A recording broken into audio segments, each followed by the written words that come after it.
राम राम साथियों, नैनपुर, बालाघाट, छिंदवाड़ा, जुन्नार देव, अमृत भारत स्टेशनों के उद्घाटन कार्यक्रमों में कहीं भी कोई बड़ी घोषणा नहीं हुई, लेकिन फिर भी कुछ पहल नैनपुर जंक्शन से देखने को मिल रही है। चलिए आप लोगों को बताते हैं पूरी खबर, लेकिन उससे पहले हमारे यूट्यूब चैनल को पहली बार देख रहे हो तो अभी सब्सक्राइब जरूर कर लीजिएगा। चलिए वीडियो शुरू करते हैं। साथियों, 17 जुलाई को विश्व स्तरीय नैनपुर जंक्शन का शुभारंभ हुआ। इस दौरान नैनपुर सर्वांगीण विकास परिषद के द्वारा दक्षिण पूर्व मध्य रेलवे नागपुर रेल मंडल के मंडल रेल प्रबंधक दीपक कुमार गुप्ता से मुलाकात की गई और विशेष चर्चा करते हुए ज्ञापन सौंपा गया। पत्र के माध्यम से बताया गया विषय अंतर्गत लेख है कि नैनपुर जंक्शन चारों ओर से गोंदिया, नागपुर, छिंदवाड़ा, इटारसी, जबलपुर, मंडला फोर्ट से जुड़ा हुआ है। नैनपुर महत्वपूर्ण मध्य जंक्शन है जिसमें चारों तरफ से रेलगाड़ियों का आवागमन होता है। यह मार्ग उत्तर भारत से दक्षिण भारत को सीधा जोड़ने वाला सबसे कम दूरी का एकमात्र मार्ग है। नैनपुर नगर स्थित रेलवे जंक्शन में निम्नलिखित विकास कार्यों का किया जाना नितांत आवश्यक है जिससे यहाँ के क्षेत्र का विकास हो सके। देखिए, नैनपुर जंक्शन में स्वीकृत 650 मीटर लंबी पिट लाइन, 26 डिब्बों की क्षमता रखने वाली पिट लाइन का कार्य शीघ्र प्रारंभ किया जाए, जिस पर नागपुर डीआरएम ने लगभग समय भी मीडिया में बताया हुआ है। देखिएगा, 17 जुलाई को देश के यशस्वी प्रधानमंत्री जी के द्वारा भारतवर्ष के 75 अमृत भारत स्टेशनों का लोकार्पण किया गया। जैसा आप लोगों ने अभी देखा, उसमें से हमारे मंडल के नैनपुर, छिंदवाड़ा और बालाघाट 3 स्टेशनों का लोकार्पण आज किया गया। अमृत भारत स्टेशन योजना के तहत नैनपुर स्टेशन पर काफ़ी विकास कार्य किए गए हैं। यात्री सुविधाओं के लिए एफओबी और बाकी सुविधाएं प्रदान की गई हैं, जिसमें लिफ्ट का काम अभी चल रहा है, जो सेकेंड फेज़ में चूँकि वो स्वीकृत हुआ था इसलिए बचा हुआ है। उसको छोड़ के बाकी सारे काम आज लोकार्पित किए गए हैं। मैं नैनपुर की जनता को, माननीय यात्रियों को बधाई देता हूं कि उनके लिए ये सुविधाएं दी गई हैं और इसका उपयोग करें। और GJ91, हाँ, GJ91 ओवरब्रिज है, जबलपुर की तरफ जाने वाला पहला, उसका स्वीकृति ऑलमोस्ट मिलने वाली है, पूरी उसकी प्रक्रिया हो गई है। तो जैसे ही स्वीकृति मिलती है हम लोग उसका डिटेल टेंडर वगैरह करेंगे। मोस्ट प्रोबेबली अगले 2-3 महीने में टेंडर प्रक्रिया चालू हो जानी चाहिए। एक लोको शेड का तो कोई प्रस्ताव अभी नहीं है। पिट लाइन के बारे में प्रस्ताव हम लोगों ने रेलवे बोर्ड को भेजा है, पर अभी स्वीकृति प्राप्त नहीं हुई है।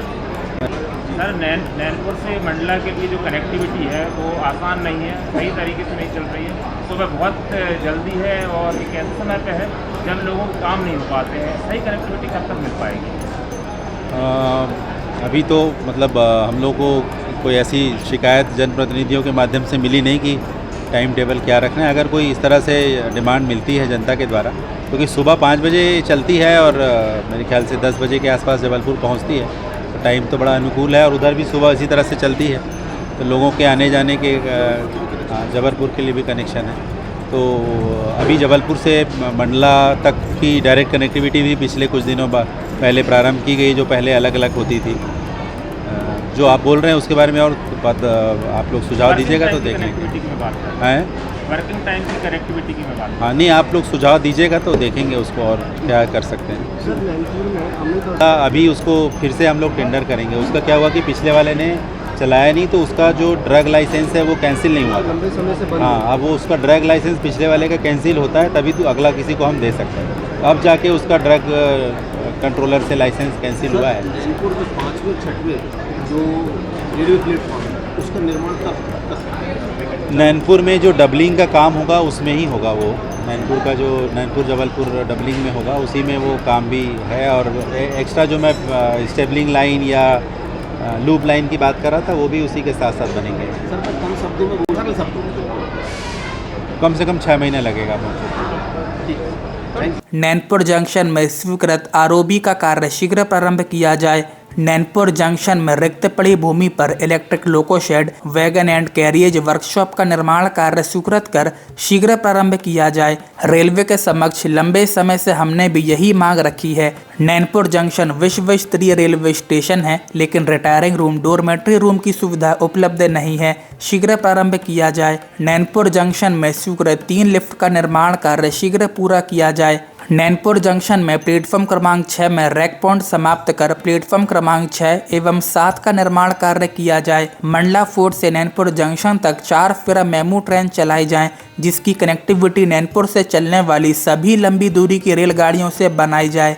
वहीं इसके साथ ही लगभग 6 गाड़ियां प्रस्तावित हैं। देखिए, गाड़ी संख्या 22-191, 22-192, जबलपुर इंदौर जबलपुर ओवरनाइट एक्सप्रेस का विस्तार नैनपुर तक करते हुए नैनपुर से इंदौर के लिए शुरू की जाए। गाड़ी संख्या 15-205, 15-206 चित्रकूट एक्सप्रेस जबलपुर से विस्तार कर गाड़ी संख्या 22-181, 22-182 गोंडवाना एक्सप्रेस जबलपुर से विस्तार कर गाड़ी संख्या 12-139, 12-140 सेवाग्राम एक्सप्रेस नागपुर से छिंदवाड़ा सिवनी के रास्ते विस्तार कर गाड़ी संख्या 12-231, 12-232 गोंदिया बरौनी गोंदिया एक्सप्रेस गोंदिया से विस्तार कर एवं गाड़ी संख्या 20-423, 20-424 फिरोजपुर सिवनी फिरोजपुर पातालकोट एक्सप्रेस सिवनी से विस्तार कर नैनपुर जंक्शन से प्रारंभ की जाएं। नैनपुर सर्वांगीण विकास परिषद ने ये सभी मांग रेलवे के समक्ष उद्घाटन कार्यक्रम के दौरान रखी हैं। साथियों, चलिए फिलहाल आज की वीडियो में बस इतना ही। मिलते हैं किसी नई वीडियो में किसी नए टॉपिक के साथ। वीडियो को लाइक और ज़्यादा से ज़्यादा शेयर जरूर से कीजिएगा, जिससे कि ज़्यादा से ज़्यादा लोगों तक ये इन्फॉर्मेशन पहुंच सके। और इसके साथ ही हमारे यूट्यूब चैनल को पहली बार देख रहे हों तो अभी सब्सक्राइब जरूर कर लीजिएगा। तब तक के लिए राम राम।